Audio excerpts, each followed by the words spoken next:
হে viewers, আসসালামু আলাইকুম। কেমন আছেন আপনারা? আশা করি ভালো আছেন। আজকে আমি আপনাদের সাথে শেয়ার করব আমি কিভাবে ফুলকপি দিয়ে পরোটা আর মূলা দিয়ে পরোটা বানাবো। তো আমার সব কিছু রেডি করা আছে এখানে। আমি অলরেডি ডোটা তৈরি করে ফেলেছি। এটা হলো আমার ডো, আর এইটা হচ্ছে আমার শ্রেডেড কলিফ্লাওয়ার। অ্যান্ড দেন এখানে হচ্ছে মূলাটাকে আমি শেডেড করে আগে পানিটা ভালো করে চেপে নিয়েছি, কারণ মূলা যখন শেডেড করবেন অনেক পানি বের হয়েছে। পানিটাকে ভালো করে চেপে রসটা ফেলে দিয়ে এরপরে সেমভাবে আমি এটা ম্যারিনেট করছি। And both of them are র। ঠিক আছে, আমি ডোর ভিতরে ফুলকপির পরিমাণটা একটা চামচ দিয়ে প্রথমে আমি চামচের সাহায্যে ফুলকপিটা ভিতরে দিয়ে দিচ্ছি। আমি একটু বেশি করেই ফুলকপি দিচ্ছি, অনেকখানি দিলাম কিন্তু। অ্যান্ড দেন এটাকে এখন আমি চেষ্টা করব ভালো করে বন্ধ করে দিতে। আমি কখনো ফুলকপি দিয়ে পরোটা বানাইনি, এটা আমার ফার্স্ট এক্সপিরিয়েন্স।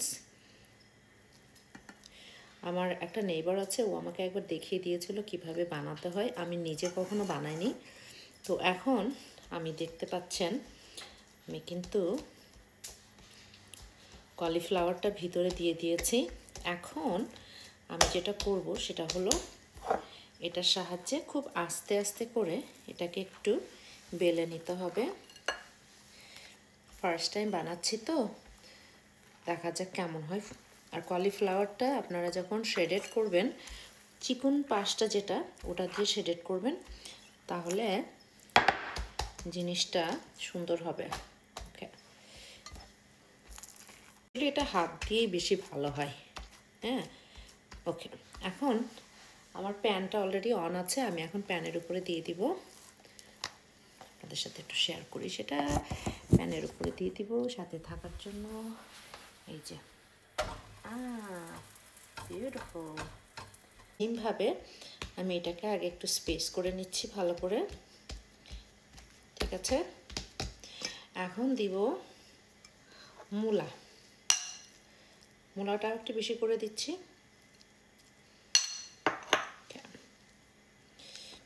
সেইমভাবে এটাকে বন্ধ করে নিতে হবে, ভালো করে বন্ধ করে একইভাবে এটাকে আমরা একটু বেলে নেব।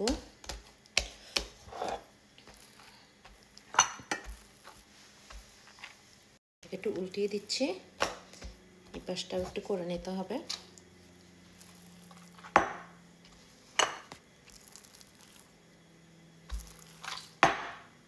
ওকে, আমি সামান্য একটু ঘি এটার উপরে দিয়ে দিচ্ছি।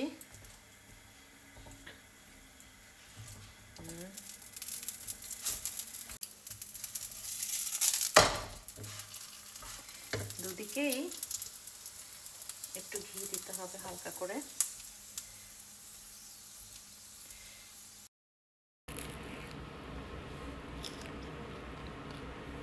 মূলা, এটা মূলা খুবই মজা। কলিফ্লাওয়ারটা এখনো খাওয়া হয়নি।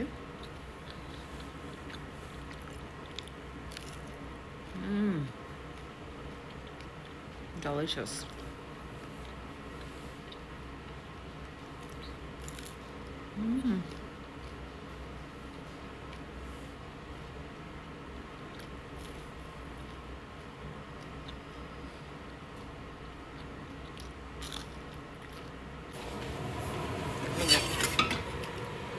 সবগুলো হয়ে গেছে। I'm gonna try mula now. This one is mula. No, cauliflower. Sorry. প্রথমটা ছিল মূলা, এটা হলো cauliflower, ফুলকপি। Too good.